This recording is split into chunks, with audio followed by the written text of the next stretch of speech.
Welcome to Come to the Brink. I'm Zoe Flowers, and this is a space for those of us navigating profound life changes like loss, trauma, caregiving, and transformation. It's about what happens when everything you thought was solid crumbles beneath you and you're forced to rebuild. If you've ever felt like you're standing on the brink, this is the space for you. Welcome. When I bought my first house at 33, my father took a bus from Hartford, Connecticut to Atlanta, Georgia to sit with me as I went through the process. He came money in tow, prepared to help me, but I didn't need it. So he sat there, he witnessed his only daughter buying her first house all by herself.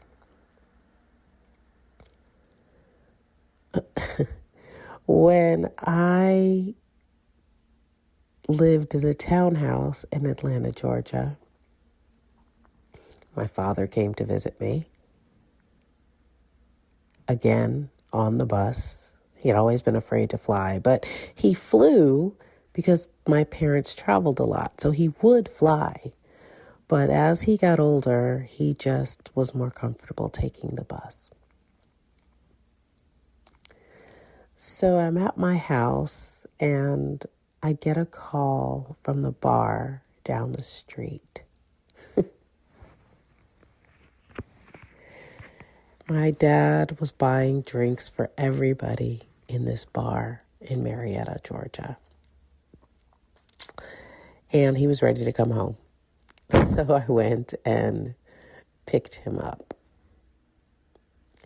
When I moved to Georgia, my mother and I flew down.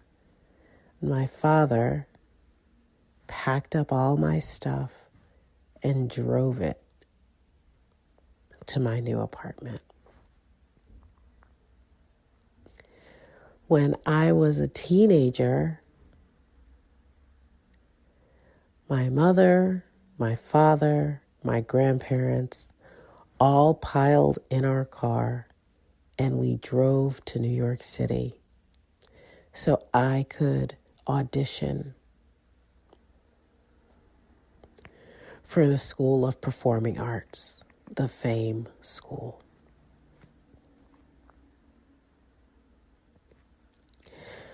The Police were my favorite group. They were my favorite rock band as a teenager. And when they came to the Hartford Civic Center, I wanted tickets. And my father drove me to the Civic Center. And we drove around for hours trying to get tickets. We didn't get them. I was devastated. But those were the things that my father did.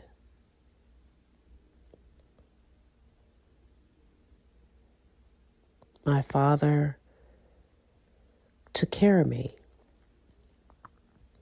My father provided financially.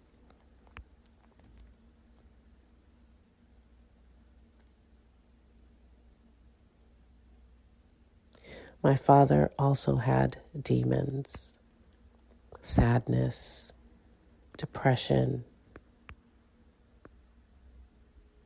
anger issues. Most of them turned inward, sometimes outward, lashing out, fighting with my mom.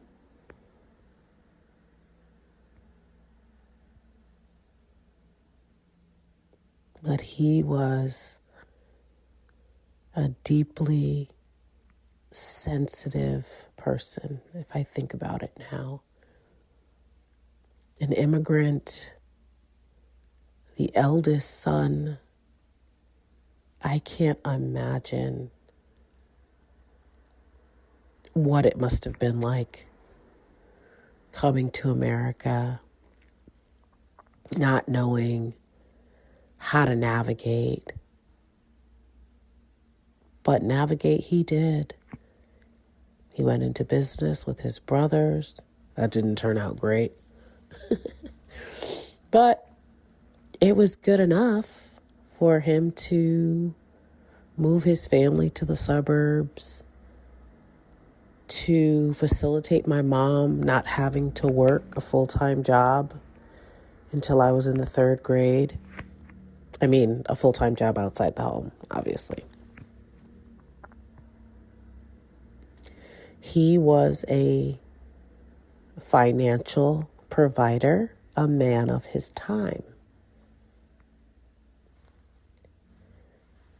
Definitely a boomer. I'm Gen X, so I was raised by boomers. So I love yous weren't common. I love yous were acted out, right? My father showed his love by giving gifts, trips, and I just listed out all the other things he did. So it's complicated, right? Because the relationship was fraught. He was violent. He was unhappy. And he was gregarious and amazing. When he died, the funeral was literally standing room only. And his girlfriend was there, sitting across from us on the other side of the church. And one of his sisters said, well, it is what it is. My parents never divorced. One of his sisters asked my father, why doesn't he just divorce my mother instead of, having this girlfriend that he had for years?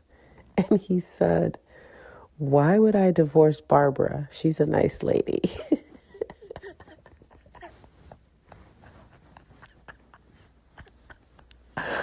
Oh my God.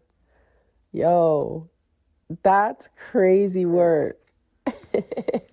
But that was my father. God, I loved him so much. He was so amazing and so hard at the same time.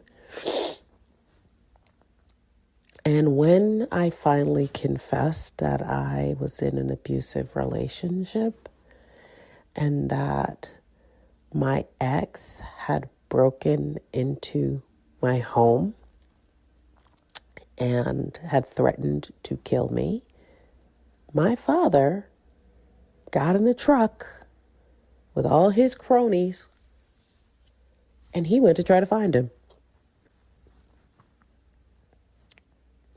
Clearly to beat his ass. That's my dad. My grandfather, my mom's father, came to Connecticut from the deep South, America's Georgia.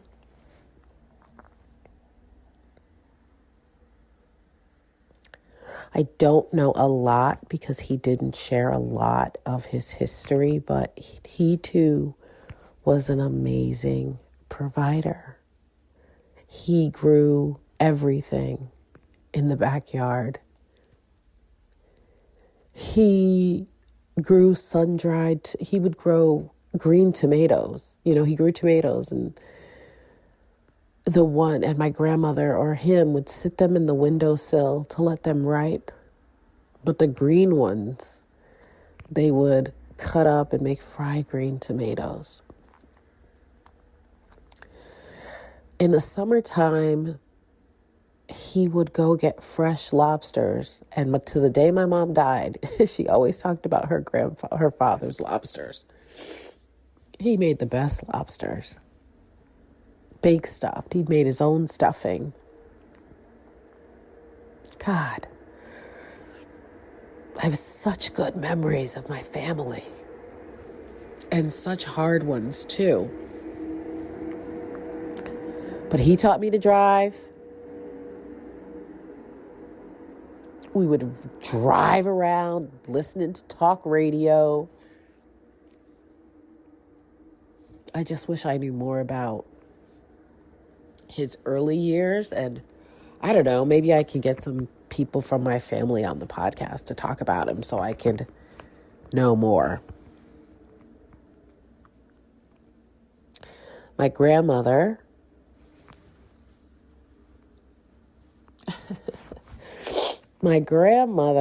was an amazing chef, baker, cook. She was a maid, I think, for a number of years. She would go work in white people's homes, like, lots of black women of her time. Until it got to the point where she didn't have to work anymore. My grandfather was making money, so she didn't have to work. I never knew my grandmother to work. And I was 14 when my grandmother passed away, I think. Or maybe 16. Maybe I was 16. I think I was 16. Because I think she was still alive when I graduated high school. But she never worked, is what I knew, outside the home. My grandparents did have a corner shop that was like famous. People would come literally from miles around. There'd be a line out the door for my grandmother's sweet potato pie, her coconut cakes. My grandfather would grill ribs. They would sell candy in there. And I remember sitting in there as a little kid and like a really little person sitting on a stool and eating candy or going in there to get candy. I remember the big like cooker grill in there. My grandfather would, like I said, cook ribs and chicken and all that stuff. So it was very, very profitable. I come from a pretty profitable family on both sides. Again, people who just made their way. Like, they just made their way. They just did the damn thing. They worked. And my grandmother, amazing dresser, like, oh my God, such style. And I didn't really understand the style, I would say, until I got like in my 40s. And I really didn't understand much about my family, really, until I moved in with my mom. And then I learned even more after she died, just going through the pictures and connecting the dots of the amazing life that these two people from the deep South made. My grandmother was from Tifton, Georgia. I don't know how she made her way to Hartford. I don't know how my grandfather made his way to Hartford. I have no idea because nobody talks to me about anything. So I don't know. But since my mom's passing, stories have trickled out that so I knew my family was gamblers. Like, that was the thing. Like, I don't gamble, and I have one other cousin that doesn't gamble, but pretty much everybody else is pretty into the gambling. And so the story was that my father and my grandfather were gambling and that he lost the bet and my mother was like the prize. Like my father won the consolation prize, but my mother said, I think that they were gambling, and I think she came to pick my grandfather up or bring him the car or something, and then my father saw her, and that was kind of it. They started dating. A couple of months after dating, he bought her a Cadillac. What? Like, what are you talking about? So, yeah, I don't know. I can't relate. I can't relate to that at all. yeah, I don't know. That's on a whole other level of what I understand. But that's them. That's them. My father's mother, amazing. I spent so much time with her. I spent almost every summer with her. I loved her so much. She was so amazing. We would, well, first of all, both my grandmothers, we would watch The Price is Right. That was just the thing you did, right? My grandmother, my father's mother, being Jamaican, we would drink tea with carnation evaporated milk and eat Royal Lunch biscuits, I think they were called. And that's what we would do. And we would just talk, and we would go to G Fox and, have lunch like adult ladies. Like as a kid, we would get on the bus and we would go and we would have, lunch and go shopping, or one of the men that was at the house would drive us there, whatever. Now, my southern grandmother, we would drink coffee and biscuits, because my grandmother would make homemade biscuits, and we would sit and we would watch The Price is Right and eat biscuits. So I just had, even with all of the like craziness, there were these amazing moments of joy and love and care and nurturing. And I think that's what makes it so challenging, or what made it so challenging, because then there was this undercurrent of like colorism and favoritism and, just complicated family dynamics. Families are complex. That's why I share this. Families are so complex. But in so many ways, my childhood was amazing. My grandmother's house was amazing, and I was molested in that house, right? Families are mad complex. And so and oh my God, my aunts and my uncles, oh my God. When I was just a young person, my father's siblings, beautiful. Oh my God. My cousins, gorgeous. You're so gorgeous. Oh my God. Tall, attractive. My aunts, my father's sisters, educated. Everybody was smart. Everybody was gregarious. The house, my grandmother's house, my father's mother's house was always busy. I have so many cousins. Oh my God, on both sides. It's crazy that I don't hardly see them. Because as children, we were so close. And we had so much fun. It was great. So, yeah, everybody's just mad smart. Everybody loved to debate. They love to argue. Like, that's probably where I get it from. And also, on my mother's side, they were in the Masonic order. So on that side, again, lots of parties, lots of card parties, lots of activity. And if I think about my mom and I think about my upbringing, hers couldn't have been much different. My grandmother was running illegal card games, come to find out, for the ladies in the neighborhood. Yeah, had to be, I guess, in the 50s and the 60s. Found that out. She was taking all the ladies' money. So it had to be really hard for my mom to be uprooted from that life and moved to the bucolic suburbs that my father moved us to in Connecticut in 1974. Only black family on the street. Only black child from the first grade to the third. It was isolating. And people didn't want to leave the city to come visit us. They did when we had big parties, but when I really think about it, like, my mom was isolated. My father was doing whatever he was doing. You know, I was a very busy, dare I say, popular kid. So I was always at somebody's house, sleeping over. My mom worked by then. She went back to work, I think, when I was 3. I mean, in the 3rd grade, I think.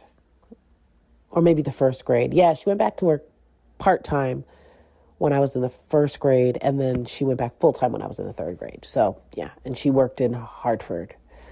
And some other places, I think. Because she said she worked somewhere far. But anyway, my father would leave in the morning and he might not come back till 10 o'clock at night.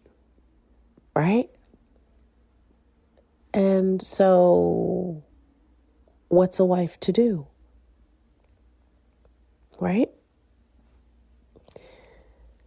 Hence the drinking. Hence the depression. So we have 2 very gregarious, outspoken people, opinionated. My mom was an Aries, my father was a Leo. Here I am, the little Libra, trying to be the peacemaker. So the house was volatile. You know, it was super, super volatile. And I have to imagine, like, me now being an adult woman, that my mom had to be just, like, pissed off and lonely.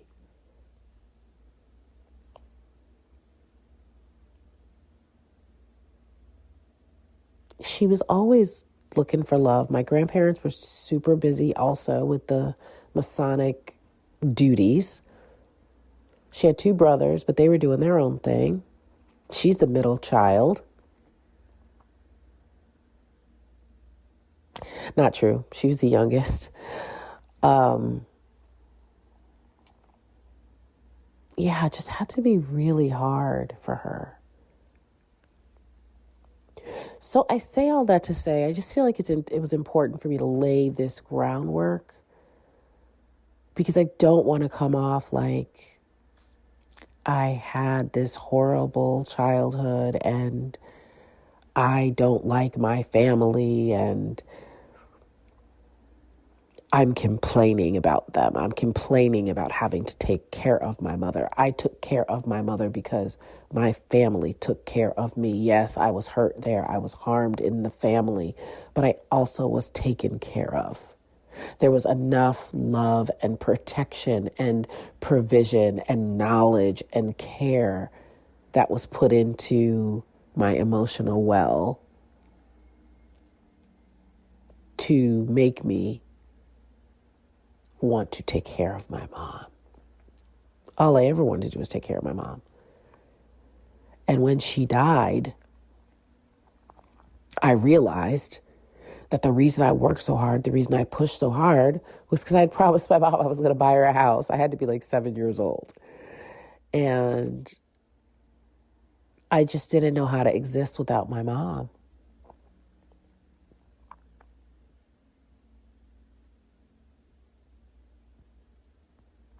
Yeah. So onward. But I just felt like it was super important for me to just lay out a little bit about my family and my upbringing as we move forward with this podcast. All right. If you want to share your stories with me, send them my way, because as I said, none of us need to be standing on the brink alone. I'm Zoe Flowers, and I'll see you soon.